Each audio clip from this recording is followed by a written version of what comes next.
Shares of Lam Research just surged at the end of last month. This was just after you reported results, closing higher by close to 18%. You reported fourth quarter results and an outlook for adjusted earnings that beat expectations.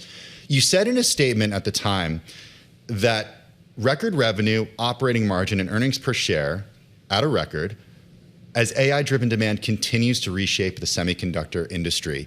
Can you give us some color of what you've seen day to day over the past 4 weeks that show what you're seeing with demand right now?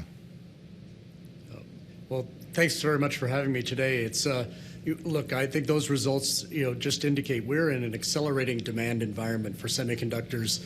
And what Lam does, I think most people realize, but we make the machines that help make all of those chips, and especially our strengths are in some of the most advanced manufacturing processes for chip making.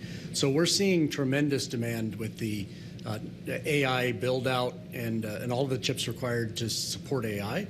And I think that just week by week by week, we continue to just see not only, really, we don't talk a lot about capacity. In fact, the announcement we're making here today is about a new R&D lab. We're just seeing an acceleration of the pace of innovation, the capabilities of each of those chips, and it's something that we're investing to stay ahead of that demand. Tim, it's Ed in San Francisco, and you're right, we don't really talk about, at least Lam, in the context of more capacity. Your challenge is to make increasingly tiny three-dimensional structures at atomic level precision, and that's only getting more difficult in the AI age. How do these lab investments help you get there? One of the keys to really accelerating innovation is working very closely with our customers. And so one of the things that's very unique about the announcement and the groundbreaking we have here in Oregon, I mean, the Oregon has been kind of the heart of the Silicon Forest for more than 3 decades. And so a lab here in Oregon puts us close to a lot of the advanced chip making that happens very close by here by some of our very large customers.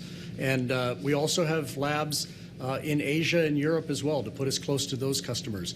We think that by shortening that distance and really building incredibly tight collaboration with our customers who understand what those next problems are to be solved, that accelerates the velocity of innovation with them for those next generations. So that's what's unique about our lab strategy and the type of work that's done. So Tim, why is the timing on this? I mean, why is Lam investing so heavily now? What does semiconductor manufacturing technology matter?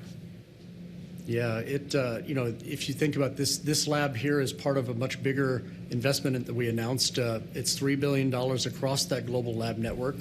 And why now? The pace of innovation. AI has fundamentally changed the rate at which we have to be innovating. I look back just a few years ago, and when the markets were driven by things like smartphones and PCs, that cycle was operating, kind of on the every 1 to 3 years, you needed to really innovate something new. AI has changed that requirement such that with new AI models coming every few months, and each of those demanding more computational power, even better high bandwidth memory, even more storage, Lam is looking to meet those needs. We are a manufacturer of machines that make each and every one of those types of devices, and so there's a lot of demand for us to continue to come out with the next great innovation in process and manufacturing technology to keep up. We've also seen a tremendous boom in what's called advanced packaging. Yes. It used to be that in most cases you built a single chip and it had a certain function, and you increased the performance of that chip by making it smaller and introducing new materials. Advanced packaging changes the game because now it is about putting many different types of chips together to create system-level performance. And putting all of these chips together and stacking them into a 3-dimensional architecture, it requires a lot of etch and deposition equipment. We said that our business in advanced packaging this year would be growing more than 70% year on year.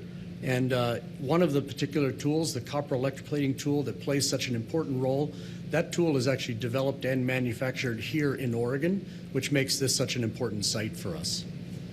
Tim, it's really important to underscore NVIDIA, as an example, is not your direct customer, right? It is TSMC and the memory makers.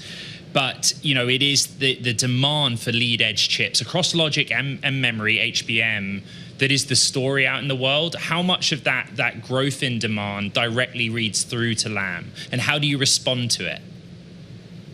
Yeah, it's if you look at advanced chips today, one of the trends that just is it's been around for a few years, and AI has really put it into hyperdrive, is the three-dimensional scaling of every device. And so, of course, that's been true in foundry logic with technologies like gate-all-around, introduction of gate-all-around, which is a three-dimensional transistor structure.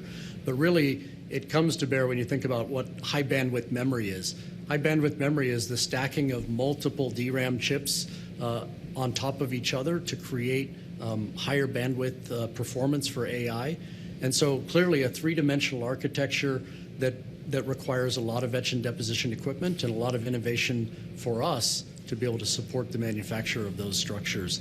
NAND has been has had a 3D architecture since more than 10 years, and Lam has been a very strong player. In fact, it has traditionally been our strongest market because of that 3D architecture. And right. What we're seeing now is as other devices go 3D, it just drives a lot more demand for our specific types of equipment.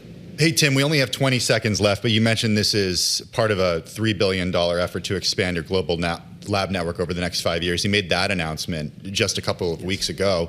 I'm curious where you think we are in the cycle right now and why you're so confident that demand will still be high in 5 years.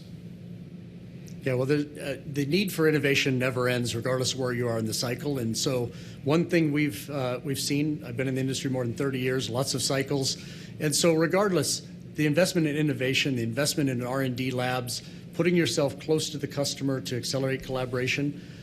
Clearly, we think we're in the early stages of a big build-out, but regardless, we need to invest in innovation, and that makes the company stronger throughout any cycle.